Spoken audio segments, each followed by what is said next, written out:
In this video, I want to have you show your thought process with equations. So I'm going to demonstrate what you would do on your homework and also how you can verbalize each step if I ask you how to do it in class. It's important to communicate math both verbally and on paper, just as if we were going to talk about how we learn a language. It is important to be able to write a language as well as speak a language. Same idea with math. I'm taking the problem number 33 from page 23. We have this fraction here, so I can kind of give you an idea of how to deal with fractions in a clear way. Really, this entire process is how you can communicate clearly your thought process. So let's get started. First of all, I want you to show each step separately. Separate each step with a line.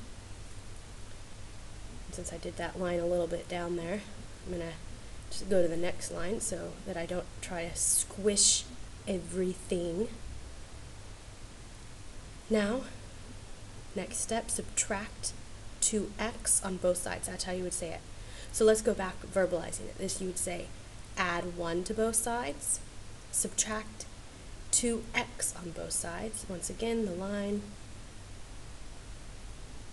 Now, since we have to use a fraction, instead of trying to do this all in your head, this step is going to be a little bit differently than if we could actually have like 7x minus 2. Rewrite the fraction. Now change this number 2 into a fraction. That's going to be 4 halves x, and then that's going to be equal to 6 because the 2x gets canceled out, or the 2x minus 2x makes 0. Now we can see 2x is 4 halves x, so we subtract 7x and 4x. Notice, I did not do anything to the denominators.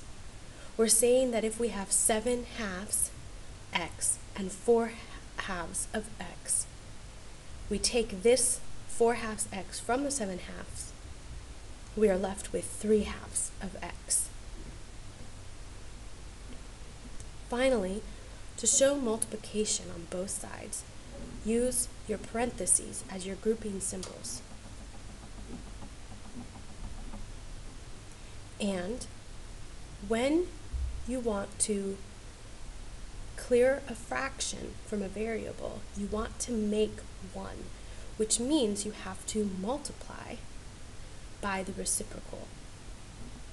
A lot of students want to divide by the fraction because that's kind of like what we would do if it was a whole number, but it gets really confusing when you divide by a fraction in this type of context.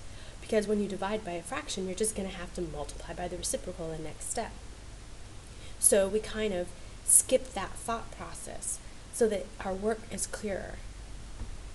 This is probably the only step that I'm letting you skip, is the whole showing dividing by a fraction, multiplying by the reciprocal.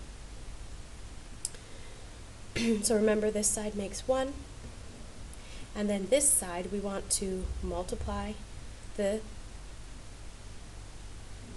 numerators, then divide by the denominator. So this is 6 times 2 is 12, divided by 3 is 4. Now in this one I had all my x's on the left and I had my constant on the right.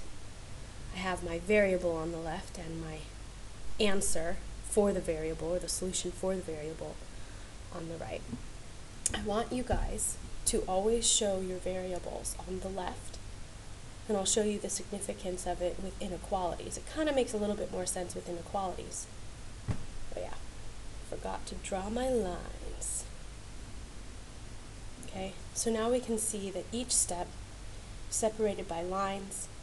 Every single operation is shown. When you're working with fractions, make an extra step of showing the subtraction here if you have to change the denominator. And finally, when you need to clear a fraction, you want to make 1 by multiplying by the reciprocal, not just dividing. It's the same idea, it's the same operation, but it's a little bit cleaner of a process. And there you go, showing your thought process with equations.